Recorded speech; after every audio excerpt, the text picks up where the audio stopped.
Bismillahirrahmanirrahim. Assalamualaikum warahmatullahi wabarakatuh. Salam kedaulatan rakyat. Ya, kita akan membahas tentang di mana positioning kedaulatan rakyat kita hari ini di negeri ini. Dan kita lihat ada kabar berita yang bagi saya sih cukup mengerikan ini. Sangat mengerikan, boleh dikatakan begitu. Kita lihat judulnya dari Suara Nasional tanggal 18, ini kemarin. Pemerhati politik dan kebangsaan titik 2. Tito diduga mempersiapkan rekayasa pemilu 2024. Wow. Ini diduga. Diduga kan berarti belum menjadi simpulan. Tapi sebagai sebuah bentuk antisipasi kita. Karena kita melihat dengan kepala dan mata kita sendiri di pemilu-pemilu sebelumnya itu terjadi banyak pelanggaran. Bahkan ada yang sampai pada ranah hukum juga tidak di follow up sebagaimana mestinya. Minimal itu yang tergambar dari kami rakyat jelata. Nah sekarang kan kita ingin pemilu itu menjadi jauh lebih baik, jauh lebih jujur dan adil. Dan dulu sering kita dengar itu jurdil, jujur dan adil. Nah, tentu itu membutuhkan persiapan yang sangat-sangat matang dan terutama goodwill dari pemerintah. Ada keinginan baik dari pemerintah untuk membuat pemilu ke depan bukan sebagai ajang untuk meraup kekuasaan semata, tapi untuk mendapatkan pemimpin yang betul-betul jujur, adil, amanah, mengedepankan kepentingan rakyat. Kan di situ titik tolaknya, di situ intinya gitu. Nah, kita juga akan mencoba untuk mendiskusikan ini bersama sahabat semua ya. Surat edaran SE nomor 821/5292/SJ tanggal 14 September 2022 yang membolehkan pelaksana tugas atau PT, penjabat atau PJ maupun penjabat sementara penjabat PJ, kalau PJS penjabat sementara, bukan pejabat, penjabat ya. Maupun penjabat sementara PJS kepala daerah tanpa persetujuan tertulis Mendagri. Jadi menurut surat edaran ini kan surat administrasi internal lah kurang lebih ya, bukan undang-undang.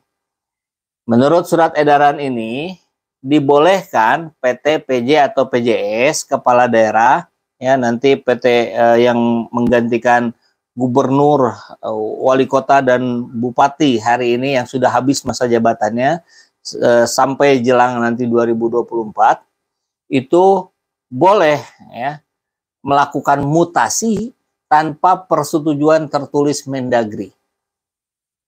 Ah, ini kan aneh.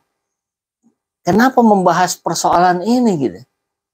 Bukankah ketika pejabat yang berwenang sekalipun, maksudnya yang bukan PT, PJ, dan PJS, itu ada mekanisme yang lebih panjang lah gitu ya. Ini kan seperti yang langsung dibepas. Anda yang sudah diangkat menjadi pejabat sementara gubernur, gitu ya, wali kota, bupati, Anda boleh melakukan mutasi tanpa persetujuan Mendagri. Nah, kurang lebih bahasa sederhananya kan begitu. Waduh, kan ini ngeri ya. Padahal persoalan pemberhentian itu kan harus didasari kalau dia melanggar undang-undang. Jadi prosedurnya pun harus berdasarkan undang-undang. Tapi ini di tengah-tengah, untuk urusan ini ada surat edaran yang silahkan saja. Tidak perlu persetujuan Mendagri. Loh, kok dibebas gitu? Undang-undangnya sendiri, ini dalam pandangan kami yang membaca ya, rakyat jelata yang bodoh nih persoalan hukum nih. Kita dalami lagi ya. Bila melanggar, boleh melakukan mutasi atau pemberhentian ASN bila melanggar disiplin dan atau tindak lanjut proses hukum diduga mempunyai. Nah, oke, ini kalimatnya asal kurang pas ini. Jadi tadi boleh melakukan mutasi bila melanggar, ini diduga, nah ini menurut penulisnya nih, mempunyai motif politik rekayasa 2024. Rekayasa itu kan sebetulnya bahasa yang netral ya. Rekayasa engineering kan, rekayasa banyaklah dipakai di ilmu-ilmu, tapi dalam konteks ini memang biasanya berkonotasi negatif. Menteri Dalam Negeri Jenderal Purnawirawan Tito Karnavian yang mengeluarkan surat edaran SE nomor 821-5292-SJ tanggal 14 September 22 mempunyai motif politik itu tidak bisa dilepaskan dari persiapan termasuk rekayasa untuk pemilu tahun 2024. Pemerhati politik dan kebangsaan M. Rizal Fadilah kepada redaksi www.suaranasional.com. Oh, Pak Rizal Fadilah, beliau saya kenal, beliau senior, agamanya kuat, bagus, religius, tapi juga beliau pakar hukum, beliau pengacara ya, kalau tidak salah. Jadi saya yakin beliau sangat memahami bagaimana perundang-undangan kita. Bagaimana seharusnya undang-undang itu dilaksanakan. Kata Rizal, surat edaran Mendagri ini menjadi bagian dari bangunan otoritarian. Ngeri. Otoritarian kan satu tangan saja, kekuasaan sekelompok atau negara itu di tangan satu orang.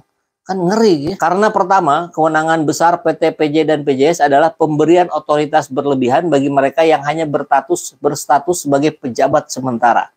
Berbekal surat edaran kepala daerah sementara dapat berbuat sewenang-wenang.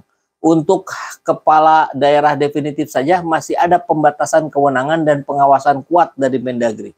Jadi dalam pandangan seorang Rizal Fadilah, ini sudah offside gitu. Sudah melebihi kewenangan yang seharusnya. Kepala daerah yang dipilih saja oleh rakyat secara langsung, dia punya kewenangan yang terbatas dan dapat pengawasan kuat dari Mendagri. Lah yang ini, yang sementara itu kan nggak dipilih rakyat. Kita tidak menginginkan orang itu menjadi misalkan pejabat sementara gubernur Jakarta. Karena orang warga Jakarta tidak memilihnya.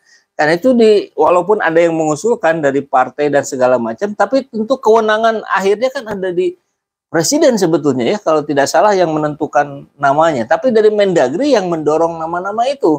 Artinya di sini sangat mungkin gitu terjadi sesuatu yang terjadi sesuatu di belakang layar. Kenapa? Ya itu kan masih orang-orangnya gitu. Masih kepercayaannya Pak Mendagri, bukan pilihan rakyat. Lawang pilihan rakyat saja masih dikasih pembatasan kewenangan gitu. Nah ini yang kemudian merusak logika publik hari ini. Padahal di 2024 ini betul-betul pertaruhan. Ini bangsa Indonesia akan dibawa kemana? Pada kesejahteraan yang lebih tinggi kah? Pada teknologi yang lebih tinggi kah?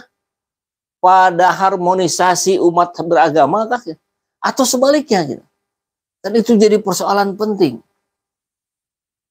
Kedua, kewenangan tanpa persetujuan tertulis membuka peluang konsultasi atau persetujuan tidak tertulis dalam tanda petik atau instruksi bisik-bisik.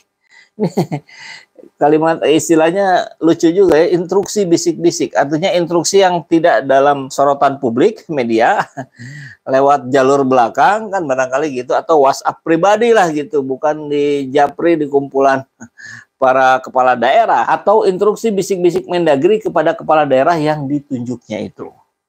Ini konsekuensi dari PT, PJ, atau PJS kepala daerah yang dipastikan adalah orang-orangnya Mendagri. Begitu yang disampaikannya. Ketiga, surat edaran bukanlah peraturan perundang-undangan. Ya, karena hanya instrumen administrasi yang sifatnya internal. Mutasi apalagi pemberhentian ASN adalah tindakan hukum yang harus berbasis pada peraturan perundang-undangan. Ini pakar hukum yang bicara ya. Bukan saya sih nggak ngerti. Saya sih main logika rakyat saja gitu. Surat edaran Mendagri nomor 821-5292-SJ adalah bentuk penyiasatan yang justru melanggar hukum. Jadi saya kira kalau memang benar demikian, kami rakyat jelata menunggu para pakar hukum lainnya, Refli Harun misalkan, kemudian siapa lagi? Bolehlah siapa bicara, Ruhut Sitompul kan SH itu ya. Ayo diskusikan, bahas ini gitu. Karena rakyat perlu tahu dengan betul-betul, bukan hanya sekedar dari salah satu pihak saja gitu.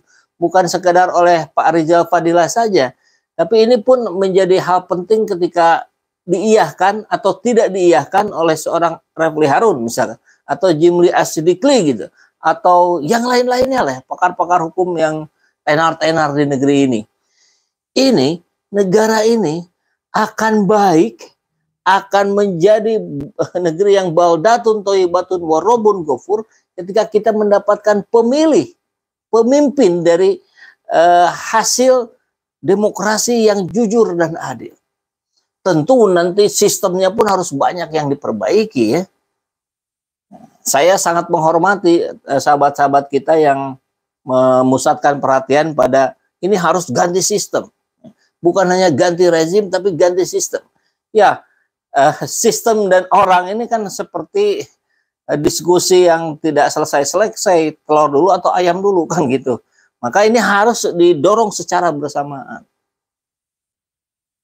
Keempat, bagi mereka yang menjadi korban mutasi sekehendak kepala daerah atau ASN yang diberhentikannya, nyatanya tidak memiliki hak banding atau mengadu kepada atasan PT PJPJS, yakni Mendagri. Menyerahkan kepada proses peradilan akan sangat memberatkan korban. Ya kita lihat ya seringkali sulit gitu, apalagi orangnya bukan memiliki kekuasaan besar. Ya, dia bisanya menjadi korban saja berarti nantinya gitu, yang pasif yang nggak bisa ngapa-ngapain. Oke. Rizal mengatakan cara berpolitik munafik dijalankan dengan surat edaran ini. Ngeri. Mendagri cuci tangan atas segala keputusan kepala daerah dengan tidak mengeluarkan persetujuan tertulis. Mendagri membersihkan dirinya sendiri. Segala kesalahan dibebankan kepada kepala daerah bonekanya. Ini mudah-mudahan ini kalimat antisipasi dari Pak Rizal, jangan sampai itu yang terjadi. Memang kalau kita tanya kepada Mendagri, tentu alasannya ya ini misalkan untuk memangkas birokrasi, ini untuk mempercepat pengambilan keputusan. Dari sisi itu tentu ada beberapa hal yang bisa kita iyakan dan kita pahami. Tapi di sisi lain kan jangan sampai kemudian ini menjadi sewenang-wenang, ini menjadi raja-raja baru, apalagi tidak dipilih rakyat. Itu loh, harusnya yang sementara itu dari yang kemarin itu lebih dibatasi lagi, jangan sampai bisa melakukan aksi-aksi yang berlebihan gitu. Nah ini kalau Pak Rizal tadi bilang ini malah melebihi kewenangan dari gubernur, wali kota, bupati yang sebelumnya terpilih oleh rakyat, kan miris gitu jadinya.